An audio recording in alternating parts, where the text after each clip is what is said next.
की उल्टी गिनती, भाजपा की, मोदी जी की उल्टी गिनती अगले 23 जून से पटना की धरती से शुरू हो जाएगी।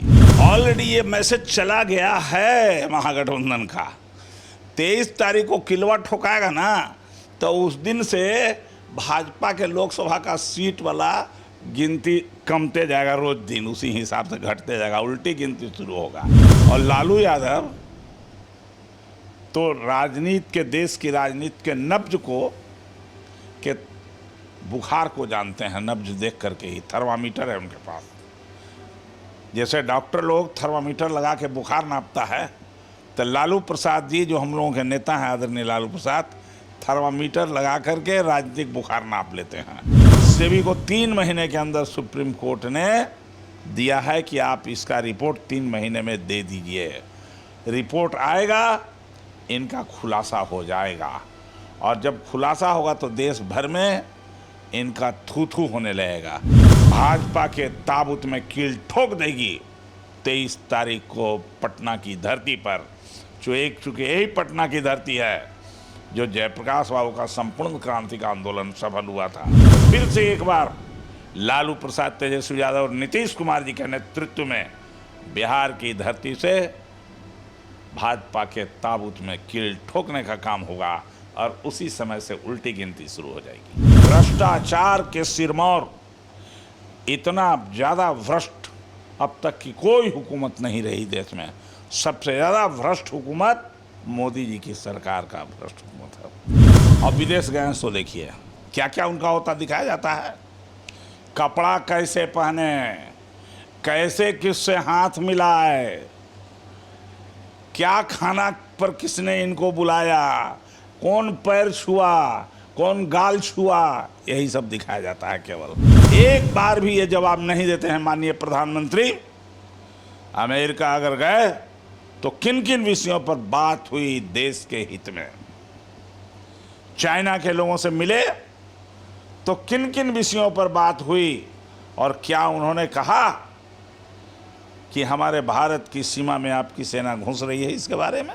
अगर जिस तरह से मणिपुर अभी जल रहा है, कोई गैर भाजपाई सरकार वहाँ रहती तो तुरंत कहते कि इसको बर्खास्त करो, राष्ट्रपति शासन लागू कराओ, लेकिन वहाँ डबल इंजन की सरकार है। नमस्कार, आप देख रहे हैं आरएडी न्यूज़। मैं हूं योगेश चक्रवर्ती। बीजेपी में आरएसएस की एक सर्वे के बाद हाहाकार मचा है। यही नहीं, ऑर्गेनाइजर के एडिटर प्रफुल्ल केतकर ने तो यहाँ तक अपने आर्टिकल में लिख दिया है कि मोदी मैजिक और हिंदुत्व 2024 आते आते काम नहीं करेगा, और बीजेपी को कोई नया रास्ता तलाशना होगा।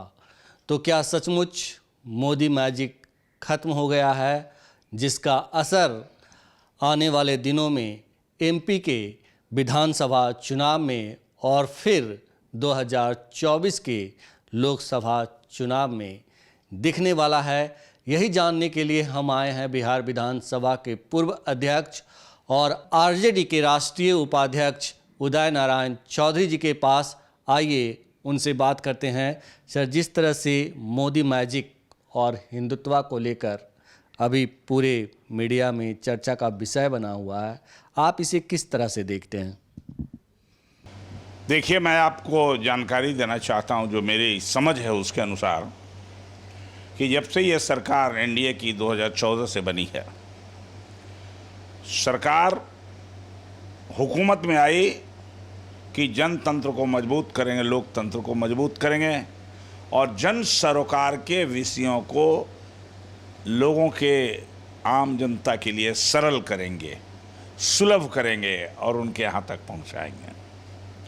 लेकिन जब सत्ता में ये मोदी की हुकूमत आ गई तो जन सरोकार के विषयों को पूर्णतः भूल गई, और भूल करके केवल और केवल, और लोकतंत्र और डेमोक्रेसी को भी भूल गई है सरकार, और केवल हिंदू मुसलमान, भारत पाकिस्तान, मंदिर मस्जिद और राम मंदिर का नाम पर चली अब तक सरकार।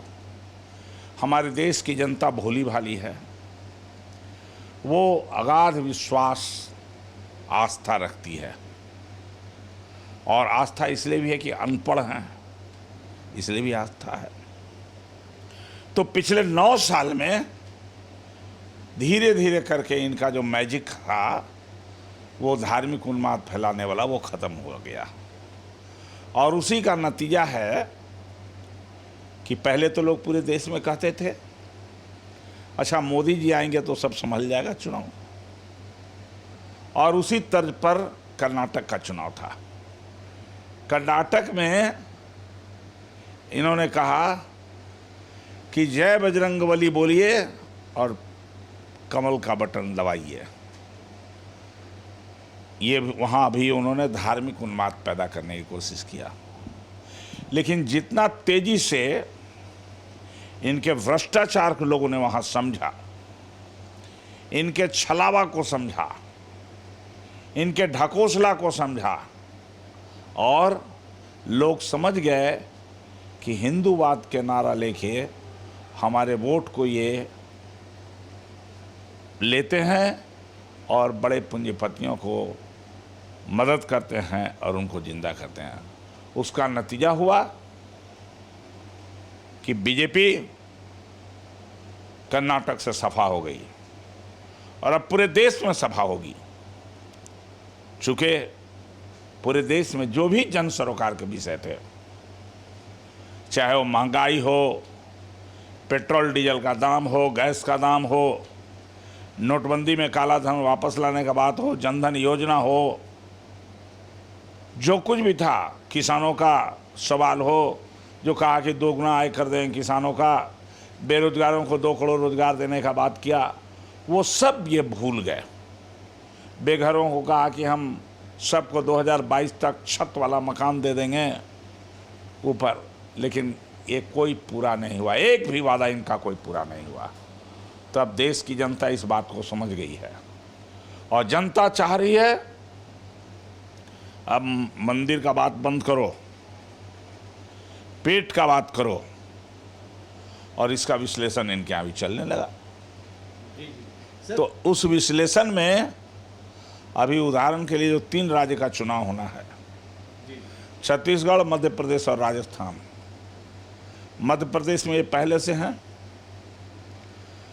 ये भाजपा का भय ने पिछले दिनों भोपाल के सचिवालय में बगल में वहाँ फायर ब्रिगेड की ऑफिस थी, 100 कदम की दूरी पर, 200 कदम की दूरी पर।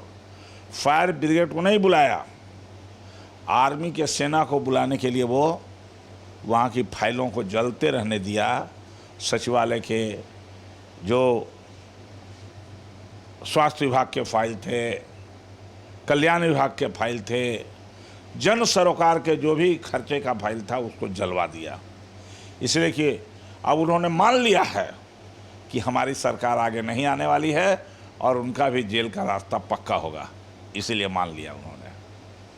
और उसी बात को दर्शाने का काम किया है ऑर्गेनाइजर में भी। जी 5 जन ऑर्गेनाइजर, ये सब उसी बात को दर्शा रहे हैं। यही नहीं सर, भोपाल को लेकर के तो ऑलरेडी जो आरएसएस का जो सर्वे आया है, उसकी टीम ने जो सर्वे की है, उसमें कहा गया है कि 50 से 55 सीट से ज़्यादा जो नहीं मिलने वाला है, और इसके लिए अभी से तमाम तरह की कोशिशें की जा रही है। चुनाव इस साल के अंत में होने वाला है। चुनाव मोदी जी कभी भी करा सकते हैं, चूँकि भयभीत हैं, डरे हुए हैं महागठबंधन से, इसलिए चुनाव कभी भी करा सकते हैं। और अब उनका मैजिक कोई चलने वाला नहीं है, और जो सर्वे आया है वो यथार्थ है उनका भोपाल के बारे में। केवल भोपाल ही नहीं, सभी राज्यों में, देश के सभी राज्यों में और लोकसभा के चुनाव में भी। आप कह रहे हैं सर कि 2024 के लोकसभा चुनाव में जो है व्यापक असर होगा और मोदी मैजिक और हिंदुत्व को लोग पूरी तरह से नकार देंगे? पूर्ण रूप से नकार देंगे, और इनकी उल्टी गिनती, भाजपा की, मोदी जी की उल्टी गिनती अगले 23 जून से पटना की धरती से शुरू हो जाएगी। जब महागठबंधन की मीटिंग यहाँ हो जाएगी तो नीतीश कुमार, तेजस्वी यादव और महागठबंधन के सभी, सोनिया गांधी, राहुल गांधी, जो भी हैं, खड़गे जी, अखिलेश यादव, हेमंत सोरेन, ममता बनर्जी, सब लोग मिलके, लेफ्ट फ्रंट के हैं डी राजा, येचुरी, सब मिलके और भाजपा के ताबूत में कील ठोक देगी 23 तारीख को पटना की धरती पर। चूँकि यही पटना की धरती है जो जयप्रकाश बाबू का संपूर्ण क्रांति का आंदोलन सफल हुआ था। यही पटना की धरती है। महात्मा गांधी को साउथ अफ्रीका से लौट के जब आए थे तो बिहार की धरती पर देश को आज़ाद कराने के लिए आए थे, आंदोलन लेकर के आए थे यहाँ, असहयोग आंदोलन जो चलाया था। यही धरती है जो 1990 में भी जो बोफोर्स आंदोलन चला था भ्रष्टाचार के खिलाफ, उसके खिलाफ यहाँ से बिगुल आचार्य राममूर्ति और बीपी सिंह ने फूंका था और देश में ये लहरा। तो फिर से एक बार लालू प्रसाद, तेजस्वी यादव और नीतीश कुमार जी के नेतृत्व में बिहार की धरती से भाजपा के ताबूत में कील ठोकने का काम होगा और उसी समय से उल्टी गिनती शुरू हो जाएगी। सर, 23 तारीख को बैठक होने वाली है, लेकिन सीएम नीतीश ने तो ये कहा है कि चुनाव समय से पहले हो सकता है, लोकसभा का चुनाव। उन्होंने ऐसे संकेत दिए हैं। आप को क्या लगता है कि ऐसा हो सकता है? कोई ठोस वजह होगी इसके पीछे, सीएम ने अगर कहा है तो? माननीय मुख्यमंत्री नीतीश कुमार वो एक ऐसे व्यक्ति हैं कि बिना कैलकुलेशन के, बिना जानकारी के कोई बात नहीं बोलते हैं। तो वो बोले हैं तो उसमें दम है। और लालू यादव तो राजनीति के, देश की राजनीति के नब्ज को, के बुखार को जानते हैं, नब्ज देख करके ही। थर्मामीटर है उनके पास। जैसे डॉक्टर लोग थर्मामीटर लगा के बुखार नापता है, तो लालू प्रसाद जी जो हम लोगों के नेता हैं, आदरणीय लालू प्रसाद, थर्मामीटर लगा करके राजनीतिक बुखार नाप लेते हैं। तो इन लोगों का ऐलान हुआ है। और मुझे भी लगता है कि भाजपा हुकूमत इतनी डरी हुई है मोदी जी की सरकार कि, देखिए, डरी हुई है हिडेनबर्ग के रिपोर्ट से, अडानी की रिपोर्ट से, राहुल गांधी ने जो कहा है उससे डरी हुई है, सीधे सीधे भ्रष्टाचार का आरोप लगाया है। केजरीवाल ने कहा कि अदानी के संपत्ति में मोदी जी का हिस्सा है, अदानी मैनेजर है, मालिक मोदी जी हैं, प्रधानमंत्री जी, मोदी ही अडानी है, मोदी ही अडानी हैं, ये कहा है उन्होंने। और डरे हुए हैं, इसलिए अडानी के नाम पर कोई जांच नहीं होने दिया। लेकिन एक बार लोकसभा में इन्होंने जवाब दे दिया है सरकार ने कि सेबी इस अनियमितता की जांच कर रही है। और दूसरी ओर सेबी सुप्रीम कोर्ट में कहा कि अभी मैं कोई जांच नहीं किया हूँ, कर रहा हूँ। तो दोनों का आवाज़ कंट्राडिक्टरी हो गया। और सेबी को 3 महीने के अंदर सुप्रीम कोर्ट ने दिया है कि आप इसका रिपोर्ट 3 महीने में दे दीजिए। रिपोर्ट आएगा, इनका खुलासा हो जाएगा। और जब खुलासा होगा तो देश भर में इनका थू थू होने लगेगा। इसलिए उस दिन से डरे हुए हैं अगर ये हो गया तो। दूसरा बात है कि उसमें राफेल भी घूस खुल जाएगा उस समय तक। तीसरी बात है कि जो इलेक्ट्रल बॉन्ड किसके पास कितना जाता है, इस सब का खुलासा हो जाएगा कि सबसे ज़्यादा बीजेपी के पास है इलेक्ट्रल बॉन्ड जो है। तो इस सब से डरे हुए हैं। भ्रष्टाचार के सिरमौर, इतना ज़्यादा भ्रष्ट अब तक की कोई हुकूमत नहीं रही देश में।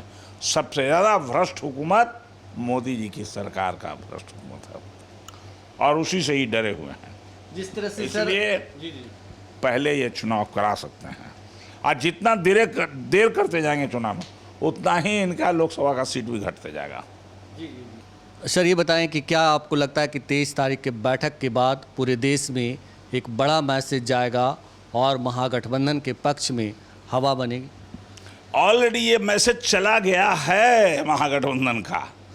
23 तारीख को किलवा ठोकाएगा ना, तो उस दिन से भाजपा के लोकसभा का सीट वाला गिनती कमते जाएगा, रोज दिन उसी हिसाब से घटते जाएगा, उल्टी गिनती शुरू होगा, ये जान लीजिएगा। किल तो 23 को ठोका जाना है, मैसेज तो पूरे देश में चला गया है।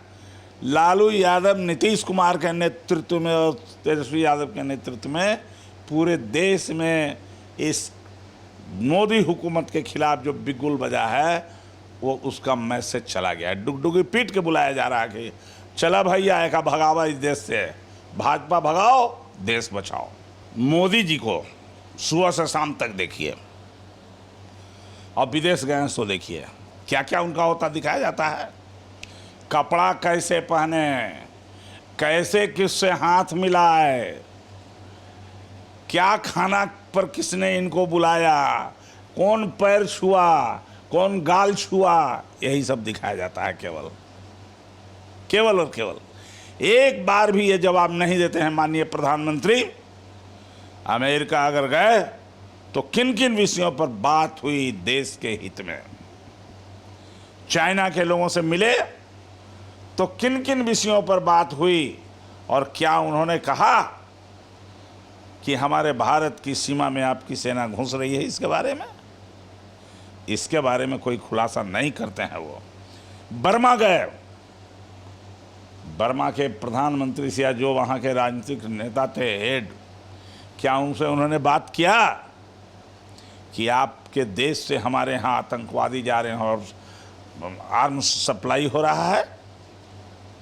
ये जो अभी देख रहे हैं 3 दिन पहले मंत्री के घर में आग लगा दिया, वहाँ कह रहे हैं आतंकवादी गतिविधि है मणिपुर में, इम्फाल में, वो मैथई और कुकीज का जो झगड़ा है उसमें। तो ये बात और कह रहे हैं कि बर्मा से आ रहा है आर्म सप्लाई। आपने क्या काम किया, क्या बात किया जाकर के वहाँ के लोग, इसका कोई जवाब नहीं देते हैं। जवाब क्या देते हैं? बहुत अच्छा स्वागत हुआ, मैं तो आया हूँ, मैं इसी धरती का हूँ, बोलेंगे। आप ये मानते हैं कि मतलब जिस तरह से मणिपुर पिछले कुछ दिनों से जल रहा है तो गृह मंत्रालय जो है पूरी तरह से नाकाम रहा है उसे काबू करने में? अगर जिस तरह से मणिपुर अभी जल रहा है, कोई गैर भाजपाई सरकार वहाँ रहती तो तुरंत कहते कि इसको बर्खास्त करो, राष्ट्रपति शासन लागू कराओ। लेकिन वहाँ तो डबल इंजन की सरकार है, डबल इंजन है, राज्य और केंद्र दोनों में एक ही पार्टी की सरकार है, फिर भी मंत्री का घर जल रहा है। इससे ज़्यादा बड़ा क्या होगा भाई?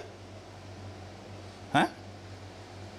ये केवल कपड़ा, खाना और सोते नहीं हैं, आज जहाज में ऐसे चढ़ते हैं उतरते ही दिखाने से हो जाएगा केवल। यही है एक साइको फॉल्स एक्सप्लेनेशन, लोगों को भ्रम में डालने का कोशिश करते हैं। अब ये जनता समझ गई है देश की कि जन सरोकार की बात करो, देश हित की बात करो, अब नहीं चलने वाला है कोई। 2024 में एकदम पक्का 2024 में। हाँ, नहीं तो इनको जाना होगा। अब तो समय नहीं कि कुछ करेंगे, अब समय नहीं है। हमसे बात करने के लिए शुक्रिया सर। बहुत बहुत धन्यवाद आपको। तो ये थे बिहार विधानसभा के पूर्व अध्यक्ष उदय नारायण चौधरी जी, जिन्होंने साफ तौर पे कहा कि मोदी मैजिक ख़त्म हो गया है और मोदी जी के जो भर्म के गुब्बारे हैं जनता उसे देख रही है और ये अब 2024 में पूरी तरह से ख़त्म हो जाएगा। योगेश चक्रवर्ती, RAD न्यूज़, पटना।